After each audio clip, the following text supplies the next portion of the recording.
I'm Dan Hoff. I'm Senior Commercial Manager at Spencer's and I've been working here for 2 years.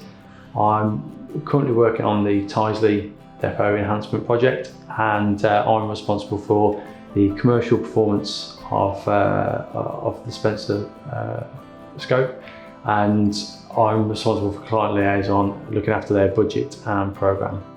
So I'm Jack Waslin. I'm a site engineer at the Spencer Group.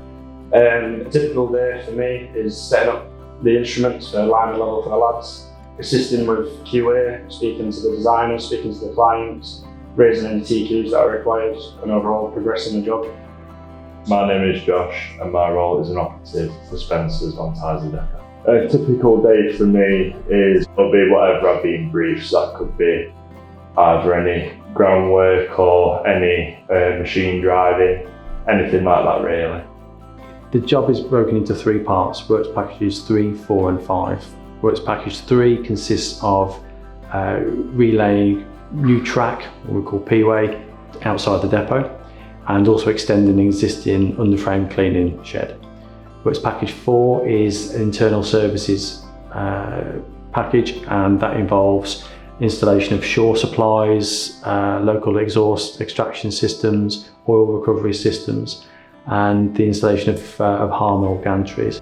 The third package, or works package 5, is relating to an extension of an existing part of the depot, roads 11 and 12, with new pits, overhead cranes, and a whole building envelope.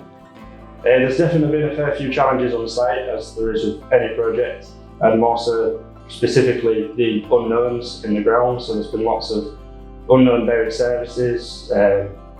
There's been some structures in the ground that we've not been expecting. There's lots of unknowns that we've had to unearth and remove and then overcome.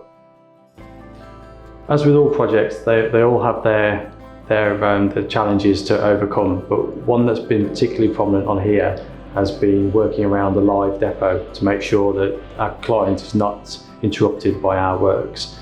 So we've been working closely with the depot liaison team to ensure that train movements continue and that we only undertake any obstructive works when there's been sufficient notice so that West Midlands Trains can change their work plan to suit.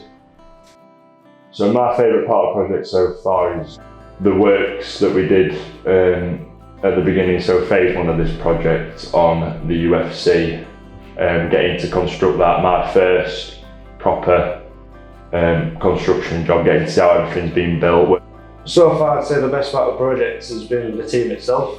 Everyone seems to be quite a close-knit family, I'd say. We're all very friendly with each other and we're all very driven to get their job done and to a good standard. So the West Midlands Trains depot liaison team are sat in our offices with us, where we're cohabiting together, which has been really useful. So it means that we have a close working relationship together, and because of that, Nick Silver and Parvinder Singh give us daily updates as to what their requirements are, so that we can make sure our works don't interrupt with the depot's operations. And Nick and Parv have also been really helpful in planning works ahead of where we are today, so that we know what the depot are anticipating from us as well. So Tyseley Depot is a strategically important project for West Midlands Trains because it ensures the ongoing future maintenance of their diesel fleet, but it also allows them to subcontract out their facility and their resources to cross-country trains and other train operating companies. And as a result, there's another revenue stream there for West Midlands Trains. So their ambition to get the project completed as early as possible is shared by us. It's in our interest to get the depot complete and operational as soon as possible.